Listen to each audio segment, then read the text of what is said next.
Muito bem-vindo a todos. Eu sou o Fábio Braga, do Projeto Palafita, Saberes a partir das margens. Esse aqui é a continuação do nosso curso Comunalismo Decolonial por uma Ecologia da Liberdade.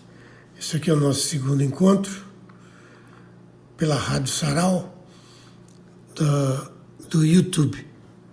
O nosso canal do YouTube está disponível aí, aberto para todos vocês. No encontro de hoje nós vamos falar sobre o planeta em crise e a COP30 na Amazônia, diagnóstico e urgência. Esse nosso encontro, nós estamos falando necessariamente sobre um curso em que nós estamos propondo uma forma de nos conectar com a sociedade através de um outro olhar sobre a natureza. Essa crise, ela não é uma crise climática, ela é uma crise de esgotamento do sistema capitalista. A dominação da natureza é apenas a extensão da dominação social. Murray Bookchin, The Ecology of Freedom, 1982.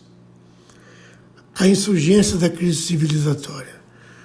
O planeta está em colapso, e o nome desse colapso é capitalismo. A crise ecológica não é uma anomalia do sistema, é o próprio sistema revelando sua essência. O aumento das temperaturas globais, a desertificação, o derretimento das calotas, as pandemias zoonóticas e a perda da biodiversidade são sintomas de uma racionalidade necropolítica que, como denuncia Achille Mbembe, organiza o mundo pela gestão da morte. A humanidade entrou no que Boaventura de Sousa Santos chama de fim do império cognitivo, o limite histórico da razão ocidental, que acreditou poder dominar a Terra como quem administra uma colônia. A Terra não é uma colônia. A catástrofe ambiental é, portanto, também uma catástrofe epistemológica. O esgotamento de um modo de conhecer que separou o humano da natureza e a vida da política. Não vivemos uma crise climática, mas uma crise da imaginação política. A ciência, capturada por corporações, o Estado sequestrado por elites extrativistas e a democracia, reduzida a marketing eleitoral, transformar o futuro em mercadoria e o presente em espetáculo. A COP30 na Amazônia, palco ou encruzilhada? Em novembro de 2025, Belém do Pará sediará a 30ª COP, Conferência das Nações Unidas sobre Mudança Climática. A escolha da Amazônia é simbólica e também profundamente irônica. Enquanto a floresta arde sob o avanço da mineração, do garimpo e da agropecuária industrial, chefes de Estado e executivos de multinacionais discursarão sobre sustentabilidade dentro de centros de convenções climatizados. A Amazônia é tratada como um estoque de carbono, uma cifra em relatórios corporativos, não como território de povos vivos. A COP30 poderia ser um momento de escuta dos povos indígenas, quilombolas e ribeirinhos. Mas se seguir a tradição das conferências anteriores, vai ser mais uma vitrine de acordos inócuos e promessa de compensação ambiental. Floresta se tornará cenário de um teatro diplomático. Como lembra Aníbal Quijano, a colonialidade do poder não terminou com o colonialismo formal. Ela se naturaliza nas novas formas de administração global. A COP30 é a face verde desse colonialismo. Uma necropolítica de mercado disfarçada de governança climática. Em nome da transição ecológica, corporações e estados reconfiguram o território amazônico em um grande laboratório de crédito de carbono, economia verde, transformando o ar, a terra e a água em ativos financeiros. A falácia do capitalismo verde, a nova teologia da destruição. O chamado capitalismo verde é a mais sofisticada das mentiras modernas. A promessa de que é possível salvar o planeta sem transformar a economia. Mas não há capitalismo sustentável. O sistema depende do crescimento infinito. E nada infinito cabe em um planeta finito. Sob o discurso do desenvolvimento sustentável, as elites globais, os mesmos 1% que, segundo a Oxfam, emite tanto carbono quanto os 66% mais pobres do planeta, criaram uma nova forma de fetichismo, o fetichismo ecoverde. A natureza é estetizada, transformada em mercadoria simbólica, enquanto o mecanismo de destruição seguem intactos. Como demonstra o relatório da Compassion in World Farming 2025, mais de 766 milhões de toneladas de grãos são desperdiçadas por ano para alimentar animais confinados em fazendas industriais. O suficiente para nutrir 2 bilhões de pessoas. Esse é o retrato empírico da necropolítica. Milhões morrem de fome, enquanto o sistema alimenta o lucro com a morte. É o mesmo princípio que orienta o período da devastação no Brasil. A desregulação ambiental em nome da eficiência.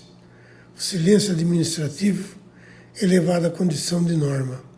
E a exclusão sistemática dos povos tradicionais dos processos de decisão. Essa é a face contemporânea daquilo que Bookchin denunciou como fetichismo político.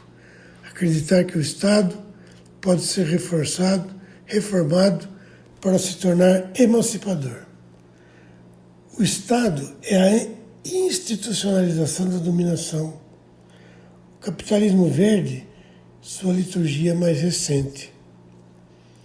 Pelo Estado, nada vai mudar. Nada. Já tivemos revolução de direita, de esquerda, de centro, militar, proletariado. Nada muda.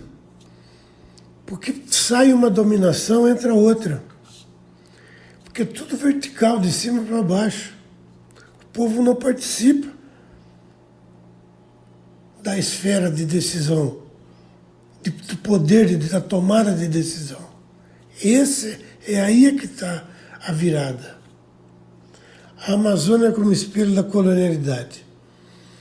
Na Amazônia, a crise ambiental é inseparável da crise social e racial.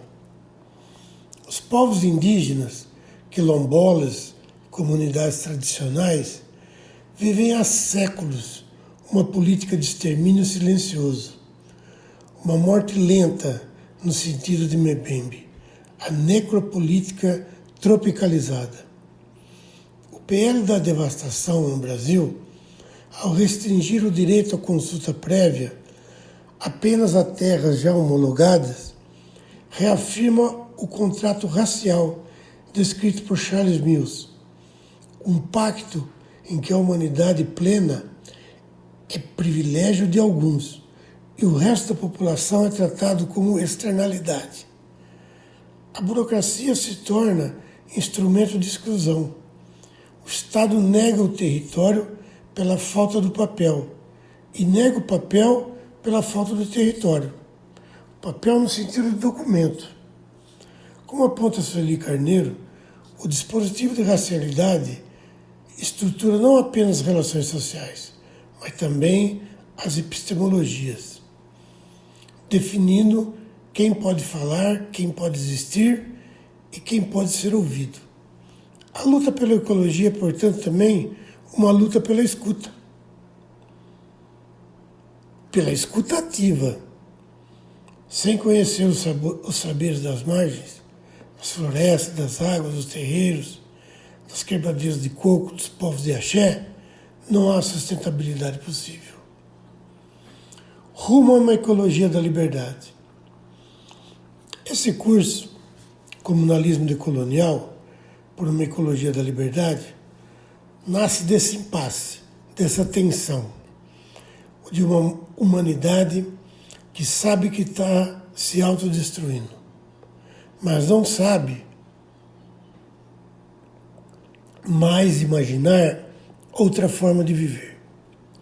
Murray Bookchin nos oferece um caminho: reconstruir a política a partir da base, pela criação de assembleias populares, conselhos municipais e comunas autogeridas, o que ele chamou de municipalismo libertário.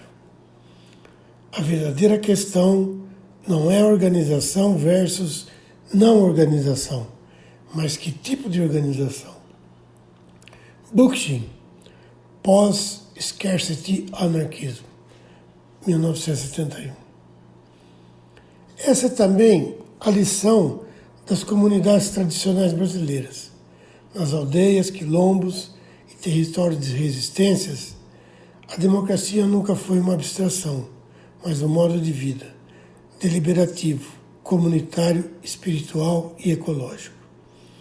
Como nas town meetings da Nova Inglaterra que inspiraram Bookchin, mas com raízes muito mais antigas e profundas, essas comunidades nos ensinam que o comum é a primeira forma de soberania. A ecologia da liberdade não será decretada por conferências internacionais, mas reconstruídas às margens, nas assembleias de base, nas ocupações, nas retomadas, nos conselhos populares, nas escolas comunitárias, nas cozinhas solidárias. O futuro da Terra depende daquilo que o sistema sempre tentou destruir: a capacidade humana de viver em cooperação. Esse é o fim do nosso primeiro encontro, da nossa primeira aula. Eu sou Fábio Braga, essa aqui é a Rádio Sarau. Um braço, o som das margens, um braço do projeto Palafita, Saberes a partir das margens.